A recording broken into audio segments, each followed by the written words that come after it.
రూ. 15 చిల్లరతో నెలకి 18 కోట్లు ఎలా సంపాదిస్తున్నారో తెలుసా? ఈ సీక్రెట్ తెలిస్తే నీ మైండ్ పక్కా బ్లాక్ అయిపోయింది. స్విగ్గీ ఆర్ జొమాటోలో ఆన్లైన్లో ఫుడ్ ఆర్డర్ చేసేటప్పుడు రూ. 15 ప్లాట్ఫామ్ ఫీ చూసి ఏముందిలే రూ. 15గా నువ్వు అనుకుంటావు. కానీ ఆ రూ. 15తో వాళ్ళు ఎంత పెద్ద గేమ్ ఆడుతున్నారో తెలుసా? ఒక చిన్న క్యాలిక్యులేషన్ ఆలోచించు. హైదరాబాద్ లాంటి సిటీలోనే ఒక రోజుకి 4 లక్షల మంది ఆన్లైన్లో ఫుడ్ ఆర్డర్ చేస్తారు. 4 లక్షల ఇంటూ రూ. 15 ఒక రోజుకి వాళ్ళు జనరేట్ చేసే ఫ్రీ అమౌంట్ 60 లక్షలు. అదే ఒక నెలకి క్యాలిక్యులేషన్ చేస్తే ఎగ్జాక్ట్గా 18 కోట్లు. ఇది మనకి జస్ట్ ఒక ప్లాట్ఫామ్ ఫీయే, ఒక చిల్లర ఖర్చే. కానీ వాళ్ళకి అది ఎవరికి ఆన్సర్ చెప్పాల్సిన అవసరం లేని ఒక ఫ్రీ క్యాపిటల్. ఇక్కడ ప్రొడక్ట్ క్వాలిటీ పెరగలేదు, ప్రొడక్ట్ కాస్ట్ పెరగలేదు, కానీ వాళ్ళు వాడే మైండ్ పెరిగింది.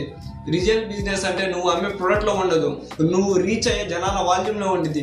ఎక్కువ డబ్బులు ఎక్కడ ఉన్నాయో అని వెతకకు, ఎక్కువ జనాలు ఎక్కడ ఉన్నారో అని వెతుకు.